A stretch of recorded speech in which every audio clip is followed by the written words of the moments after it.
and welcome to Wasteland Talks with your Wasteland reviewer and my pal Matt here, who's making his second appearance on Wasteland Talks after we did our top 10 of 2021 video, which you should all go check it out because us millennials went to go see The Last Duel and we even made that joke. But Matt, thanks for coming back on the show. Thanks for having me, Shane. So Matt unfortunately missed out on our movie club discussion of Throne of Blood. So we decided we're going to talk about it some more. So Matt, we'll talk a little like just loose about this because, I don't feel like you could really spoil Macbeth, seeing as like this story's like hundreds of years old. But so Matt, what were some of the things that really stuck out to you about Throne of Blood? Yeah. So originally, I didn't even know that Throne of Blood was kind of like, I guess, like an adaptation of Macbeth. So I went on YouTube, and then I was looking for some kind of trailer or something, and then I clicked on like Ben Mankiewicz from Turner Classic Movies had like a little intro, and he like broke it down, and he listed off a couple of other like Kurosawa movies, and I'm like, whoops, I haven't seen those. So that's my thing that I need to do, I guess, ASAP. But so Matt, you need to go vote for Akira Kurosawa in my director's tournament to decide who's going to be the next director on Welcome to the Wasteland. I mean, after this was like really awesome. Like, I wish I saw this when like a very, very long time ago when I was younger, and I kind of had like these notions of what like a 50s, 60s, or 70s movie was. Not 70s. I sort of kind of knew that like 70s and 80s movies are kind of like, whoa. But like, what year did this come out? This movie's like shockingly violent. Like, and not just like violent, like implied violence, but like violent in the sense where it's like 57. 57. Like you see a lot. Like, you mean like when Mifune gets shot at with like 100 arrows at the end of the movie? Yeah, like that was more violent than the end of 300 with those arrows. And that's a weird reference to make, but well, what's interesting is because like that always sticks out to me in this movie because like it's a very different end to Macbeth dying. Like this was a very interesting choice of doing that, and like his own men are just like shooting all those arrows at him. Was like, damn, they're even done with this guy. I mean, he killed his best friend, like his head, and then he had the nerve to like kill the assassin. Like this guy's kind of bad. Obviously, this guy's kind of bad. But no, like this movie's really, and I'm not saying that like something has to be violent or gory or shocking to be good, but it was just like really surprising at the idea that like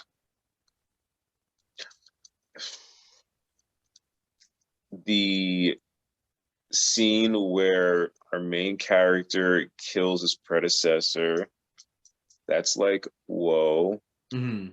The scene where I think like guards are talking about, I think like somebody else that died, like some kind of like traitor or coward, and like the camera kind of like slowly moves over to the wall, and you see just like this angry blood stain, just like there's a wall and like stair that is like bathed in blood, and it's a black and white movie, so it's like it's apparent, you know what I mean? Mm-hmm. I think Raging Bull with like Scorsese, I think he used I think he's like fudge or chocolate sauce or something like that to make like the blood really like stand out. And something else like something like that was kind of like going on, because it's like, wow, okay, like that's even in black and white, this is kind of like hard to look at kind of sort of thing. This movie was fantastic. Like I haven't even thought about Macbeth aside from this Denzel movie that I still have yet to watch. I haven't thought about Macbeth since high school, and I don't know. Maybe I should read it again. Like, because it was fantastic. I have a whole Barnes and Noble leather-bound classic edition of the complete works of William Shakespeare. Nice. So like I had read that, and I remember reading Macbeth, and obviously like this is a different approach. They take that story, put it in feudal Japan, and Akira Kurosawa is an amazing director. And also, by the way, I wish I watched this movie with an introduction from Ben Mankiewicz. Yeah. I love Ben Mankiewicz. Mm. But you have a Kurosawa who just there's just so many inspired camera shots. There's so like this movie just builds that tension. It's shockingly gorgeous in this black and white. The shots of like when our main character played by Toshiro Mifune comes up and he's like on his horse and he's like yelling at the witch out in the woods, and you have all this like fog and you have the trees around him, and he just like looks like his eyes are flaming, and Mifune is just like unhinged, and he does that so well because he's been in so many Kurosawa films. Like he has the same kind of energy in The Seventh Samurai, and he gives such a great performance in this. The visuals are so cool. And like that one shot of when it's like, but sir, the trees are walking towards us, and it cuts and it's just like the fog and the trees like blowing in the wind. It's like there's just something really cool about that shot, and something very otherworldly and like ethereal about it. And then the fear on Mifune's face when all those arrows are getting shot at him, and like there's like legitimate terror there, and you're just like this guy's gonna die a very violent death, and sure did. I was trying to think of like how are they filming this, because it's not like the arrows were like already there and there was like a string that was like pulling them, because the playback was just like put in reverse because you saw him like moving forward, like there was like arrows like going through, like I don't even know how, and these are just like tens of arrows either hitting him or hitting the wall next to, like how that was great. Fact check this, but I'm pretty sure Vinny brought up that like they were actually shooting arrows at him. Oh, okay. Well, I guess that was before like that's one way to do it. Acting unions or whatever. Like oh, the 50s were such a great time, Matt. Yeah. We could just shoot arrows at our actors and not have anybody say anything about it. And pay them nothing. Do nothing. But the thing is, it's like there's such great performances in this. There's such a great visual aesthetic to it. There's like those shocking moments, with like the wife setting up the guards outside, like drugging them, and when they come to, and Mifune's just like like coming up there, and just like one guy just got stabbed, and it's exhilarating, it's exciting, and between the visuals and like a good movie starts and opens and ends with some like deep guttural like chanting of like poetry, and it's like I thought that was a very interesting mood setter to like at the beginning of the movie, and then how the film wrapped up with that too. And it's just such an interesting film because like you have the same basic idea of a story that's been done so many different times. And I did that video with Vinny about remakes and stuff like that. This is the kind of thing where like remakes work. You take the basic skeleton of it and you put it in a different setting and shake things up a bit. And it's to the point where it's like, if you're not really paying attention, you might never know this is Macbeth. Yeah, like this movie on many different levels like justifies its own existence. Like it's like obviously like I was like the setting is different, but also there's just like a lot of cultural things that make it like stand out on like stand up like on its own. You know what I mean? There's like a lot of stuff that makes you kind of go like, wow, okay, like that was like a story that needed to be told in a different way instead of it Well, being kind of like, yeah, that was. I don't really get what the point of you know that's like the worst feeling, one of the worst feelings ever when you're watching a movie and it's kind of like that was like a waste of time. Like you put so much effort into something that's like okay, like I saw people like it was kind of like meme, but I saw people like saying that about like the new Ghostbusters movie when it's they were kind of like, yeah, like what was the point of like doing that over again? I don't agree with that. I thought that that movie kind of did its own thing really well. Like I had a really fun time with it actually, but it and I was was like there with Matt when we saw it. yeah, it was like a remakes is like I don't know, but I remember in high school. The one thing I remember in high school, one like we were like reading like Macbeth senior year, was I just remember the thought like, what the hell is up with this lady in terms of like Lady Macbeth? Mhm. And the same thing applies here. What the hell is up with this wife? She's Besides the ambitious. eyebrows, all the eyebrows. That's like it's the only thing that's more unsettling than the ghosts in this story are the lack of eyebrows on her head. But Well, and that's like the bringing in of the cultural elements too that makes it very oh unique. Because yeah, like with like the witch in this isn't like double double toilet and trouble, and it's very much like a different kind of feel to it and aesthetically because like some crazy old lady with a giant cauldron isn't going to work in this movie. mm, It's just not going to fit.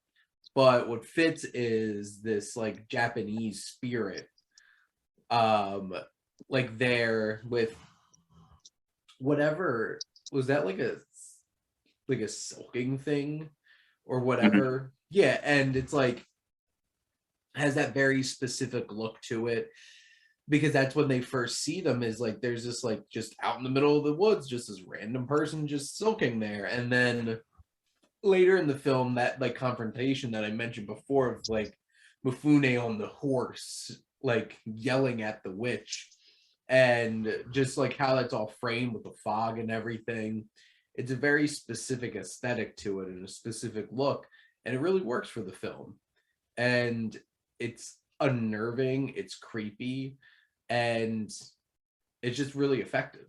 Well, yeah, the voice like even like towards I feel like even like more so like towards the end when like he's talking to the witch and she's talking saying like hey like no you will never lose a battle until like this forest like move closer to your castle, but it's like screaming, but somehow like the audio is like manipulated enough for it to go for like this like the tone like the bass has to be like just like super low and heavy. Like that was Mhm. like that's like actually scary. That was like actually like scary, like uncomfortable to listen to. Mhm. And I don't like everything in this movie works, you know? Like there wasn't like a scene where it was kind of like I was really bored. Like it moved really quick. I think it's like an hour and like 40 something minutes. Like I don't think it needed like the edit like whatever edits that they had to do, like it's an immaculate movie. I've Yeah, never heard of it before in my entire life. well, and it's interesting because like I remember seeing this one going through the Criterion channel, and I'm like, Throne of Blood, that sounds cool. And I didn't even realize it was a Macbeth adaptation at that point. And then it's like I've watched so many Kurosawa films at this point now, because Seven Samurai, Yojimbo, Rashomon, The Hidden Fortress, High and Low, and Ron, and just all these different films, and Ikiru, and like a lot of them are samurai films, and like Kurosawa is obviously known for his samurai films, but like he does other films that are just as impactful and emotional, and because it's like Scorsese doesn't just make gangster movies, and like this is another great example of like this has a specific vision, it has great filmmaking, it has great atmosphere about it, it tells a compelling and timeless story and with some really great performances. What did you think of, just to go back to her character, like, what do you think of, like, I guess Lady Macbeth, and then I guess also like the Lady Macbeth character, like in this movie? Like, how did you feel about that? Like every Because single it's time, again, I haven't thought anything of Macbeth since for like the last 10 years. So I don't know. You probably have like read or seen like other movies like that adapted like her yeah. character, So but it was like like stop pushing him. Why do you keep doing that? well, because like I've read Macbeth, Mm, I've seen the Roman Polanski Macbeth, I've seen now Throne of Blood, I've seen the Fassbender Macbeth, and I've seen the Tragedy of Macbeth from Joel Cohen. And it always really comes down to like there's this biblical Adam and Eve type temptation there. mm, And like Lady Macbeth Eve is just like pushing Adam Macbeth to go do this thing. But when it really comes down to it, like who's the one who starts having the regrets and the pain and the suffering is Lady Macbeth. And he just snowballs, like it just snowballs for him. And by the end, he's just like this crazed, power hungry person. And that's what's so interesting. It's like I loved the choice in this film to have his own people turn on him. mm. Because like in all these other Macbeths, there's like these people just sticking around with him after he's going like completely insane. Um, and no, they turned on him. And I thought it was an interesting choice. Because like in Tragedy of Macbeth, just like whack, and like it's like a sword battle and stuff like that, and this feels very much like a samurai film and that loss of honor, and he pays for it like with a lot of arrows.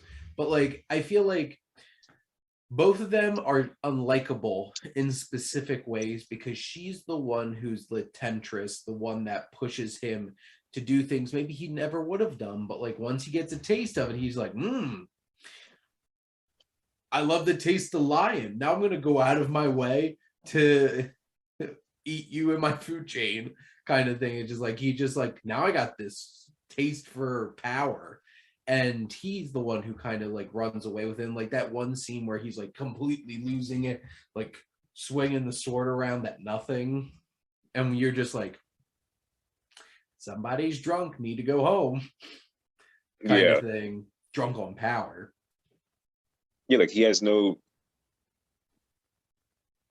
If she is like this like embodiment of just I don't know, this insatiable need for more, then he is kind of like this person that just has no base. Like truly, like I will do anything and everything either to please my scary wife or to just like further like further like what I think is right. And to be honest, I think if this movie was like longer, it definitely doesn't need to be, but if this movie was longer, like he would probably kill his own son just to like stay inside of power because maybe his son was kind of like a little bit too ambitious. Like that, it's wild to think because I guess like stories like this, like it's really obvious that it's the point is to sort of teach you something. Mm-hmm. So like when I'm thinking about like parallels to people maybe that like either I know on like in my personal life or people like or like my ideas of what think like, oh, like definitely like that celebrity seems like that or that famous person seems like that. It's like, whoa, this is like that's like a bad thing. And obviously it's gonna be like that person's own downfall. Mm-hmm. Yeah. It's wow. It's like ambition not good. Or at least No, ambition unchecked, not good. and this movie's wild. It Mm, goes and swinging for the fences, and Kurosawa is able to really deliver on everything in this film and make this film work so well. And for all those people out there, all those movies that I mentioned that I've seen, I would recommend every single one of them. He has an amazing filmography. Is he still alive or no? No, because like When did he die? he made his last film in the 80s. How old is this guy? Was this guy? So Akira Kurosawa died in 1998 at the age of 88. He was born in 1910. Whoa, that's that's a bit ago. He would have been 112 this year. Yeah, like when I think there was, if I remember correctly, there was like a scene in the, I guess in the intro. Was it like a part one, part two? It was like a part of the intro from like the Eternal Classic movie where it started to get like spoilery, and I think I paused it. I think something like that. So yeah, so I didn't know that he passed away. But wow, okay, well that's, huh. Yeah, because I'm looking through his films because like this is 3 years after Seven Samurai, a year before The Hidden Fortress. He started doing films like Rashomon came out in 1950. Award wise, what pops up? I didn't do any research about like this guy either. Probably should have. That's gonna be my weekend homework, I guess. But yeah, like, did he get like? Is this one of those situations where like somebody gets famous like after they pass away, or like this guy got like his flowers while he was still alive? I'm trying to see. Any like best foreign language film kind of stuff, or I'm pretty sure. So like Rashomon premiered in Tokyo, became the surprise winner of the Golden Lion at the Venice Film Festival in 1951. nice. In 1990, accepted the Academy Award for Lifetime Achievement. Posthumously, he was named Asian of the Century in the arts, literature, and culture. That's an odd award title, but okay, that's cool. He is the best Asian. Yeah, no other Asians better around. Yeah, I don't know about that one, but I mean, whatever. That's cool. So, looking here.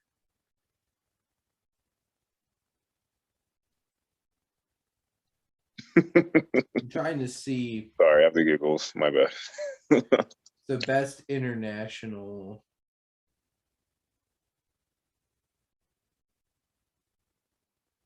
film. Trying to also, I wonder who else has gotten, filmmaker wise. I wonder who else has gotten like that award, or a couple of those other awards that you like listed off. I'd be kind of curious to know like more contemporary people. So taking a look here, I know a decent amount of his films, I'm pretty sure, were nominated. So the 1950. So Rashomon won best foreign language film. Awesome. Is it 1950? Yeah. Very cool. Seeing if any more of his. Do you have a favorite? Ooh. Again, I'm starting from like, I'm like standing in the lobby. You know what I mean? Like I'm just like one movie deep. Like, I feel like probably my favorite as of right now is either Seven Samurai or Ron. His film Dersu Usala won Best Foreign Language Film in 1975. And then, but I'm pretty sure he's been nominated more times too. But the Shadow Warrior Kagemusha was nominated in 1980, but didn't win. It lost to Moscow Does Not Believe in Tears, which was the Russian film from that year. But like he has so many great films too, and I think it would be really cool to like take a deep dive into all of his films at some point. But we'll see how his fortunes go in my tournament, because he should be coming up in the second round soon. Let's see. 1, 2, 3, 4, 5, 6. He's going head to head with, looks like Peter Weir. Peter Weir. What is Peter Weir directed? Dead Poets Society, Truman Show, Master and Commander. So honestly, I'm pretty sure Akira Kurosawa is going to win that one. So hopefully see him in the third round. But right now, Clint Eastwood's beating Paul Greengrass. A lot closer than I thought it was going to be perfectly honest. But I definitely think like Throne of Blood is a cool place to start, because I think it has like a familiar story. And like Seven Samurai is an interesting place to start too, because Seven Samurai has been remade or reimagined so many times. Even like A Bug's Life is a spoof of Seven Samurai. Okay. But it turns out they're not real warriors. They're just a bunch of like circus performers. But like the idea, like the same idea of like Flick going off and trying to find this group to come in and stop the bandits who keep coming in and stealing all their food, aka the grasshoppers. That is so interesting. But yeah, and that's not a parallel you're making. Like that's like that's like it's like a very cool. Oh no, actually, yes, Matt. It is a completely a parallel that I have made. I am a genius, and thank you. That came out of the void, like yes, just an epiphany right now to me.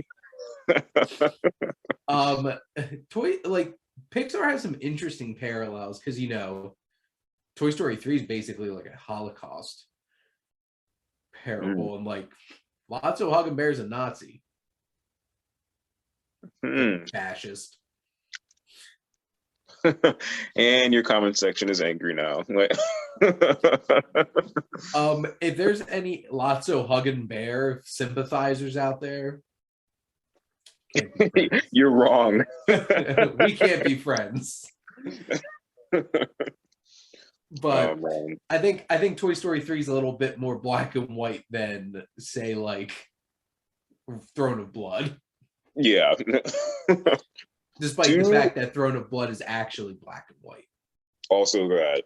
Dude, when like I don't know if this was in the actual like play, but when she said she was pregnant, and then there's like that, I don't even know what kind of instrument that is, but it's like that. I was like, whoa. This is also another interesting example of a movie where you immediately think, or at least I would, younger Matt, and sometimes current Matt too, immediately thinks, okay, this movie is like from this decade, so that means I'm going to kind of like watch this and it's going to feel like homework. This movie, not only it moves like really fast, but it was like, it's pretty riveting. Yeah. There's like a lot of things going on in the visuals, the ghost, like the ghost being like bathed in light. You know what I mean? Like every single time that pops up, like the random like twists and turns. If you haven't revisited, I guess, like Macbeth, then for me it was like, wait, what? That like that, dude. This movie was great. I definitely need to give this Kurosawa guy kind of like, I guess, like his props. I have no idea. I feel like everybody who says they like film knows and has seen this guy's stuff. But I've always kind of just like skipped over this guy's like filmography. But maybe I need to go to Barnes and Noble and like I guess get some of the DVDs. Get a whole bunch of Criterion collection. But like not now, like when like when it's on like coupon You gotta day. wait till the Criterion sale. Yeah, We're not I'm gonna spend like savages. $50. We're not savages. Boom, exactly. And so, question, Matt, Takatoki Washizu, Mifune's character, we taking him to Applebee's? Is that that's our Macbeth? Yep. Him and his eyebrows? No, no, no, no, no, no, and nor his wife. No, they're getting left outside. Because like I'll go to the bathroom and then she'll be like, he's gonna cover the bill. Just like make him like cover everything. It's like Also take get his fries. mozzarella sticks. Yeah, that can't we can't do that. You can't take Matt's mozzarella sticks, even if they're half price after 9 o'clock. Oh man, this guy. When she was like, I didn't get my hands dirty with blood to advance someone else's son. I was like, what is wrong with you? Enough. And then you find out that the baby's stillborn, and it's like, whoa. And then like this movie is like, this came up during the podcast too, because Matt, you missed the Drive one, right? In Drive where like Ryan Gosling doesn't shake Albert Brooks's hand because he's like, my hands are dirty. And he's like, so are mine. Lady Macbeth's hands, they're dirty. Incredibly so dirty. Are Macbeth's. Incredibly dirty. Yeah. But I respect that she when she got his spear and like took it, and she was very much like, she wasn't just kind of like somebody else whispering. I don't know if in the original Macbeth, there's Lady Macbeth. I'm just so interested in this character. I don't know why. She's more interesting than anybody else to me. But like in the original, is it more kind of like a whispering to do stuff, or is she actually an active participant in the BS? Well, I know she cleans up his dirt cleans up after him because he kind of loses his nerve after killing Duncan. And oh my God, Frances McDormand gives like the most intense side eye in Tragedy of Macbeth, because like he comes back and she's like, I gotta fix this myself, and she's just like, and she like walks out the door at him. Like, I can't even recreate the side eye that Frances McDormand delivers, but like it's intense side eye. That's why, and scary. Yeah, I can't imagine Frances McDormand being disappointed in me. Now it just turns into the mom from like Almost Famous. But Matt, do you have any final thoughts on Throne of Blood? Yeah, definitely. I would say like a solid 2 out of 5 stars. Definitely. No, I'm kidding. Like, this movie was fantastic. I'm gonna literally, like, right after this talk, I'm gonna go to my Letterboxd account, and I guess I'll give it a 5. I guess I will give it a 5. Well, I'm assuming you would give this a 5 as well. Yes. Letterboxd is back up and running because earlier I tried to record something and it wasn't working. Annoying. Like, how am I supposed to record all my movies? I need Letterboxd now. And you all can see Matt's Letterboxd and check out his thoughts on Moonfall when we go to see that on Sunday. Hopefully that is at least 2 stars. I feel like it won't be 2 stars. We're going to find out, but we are going to be, Nat and Joe are both joining me for a special edition of Welcome to the Wasteland this week as we talk about The Aviator, and AKA OCD the movie. Way of the future, Shane. The way of the future. That's what he says, right? Yeah, that's what Yes. Yeah. Miss Hughes. Just I'm really looking forward to it because I feel like, to me, I feel like The Aviator is Leo's real coming out party as like a mature actor. Because like I just did Gangs in New York. Gangs in New York, still a little rocky. And also he has to compete with Daniel Day-Lewis every scene. But I'm excited to talk to Aviator. But I appreciate all of you tuning in and listening to us chat about Throne of Blood. But Matt, thank you for joining me on the show. Thanks for having me, Shane. Great movie choice. Great movie. Yes. So I'm going to take 100% credit for picking this for our movie club. And also for the movie club, we're going to be watching Lilo and Stitch.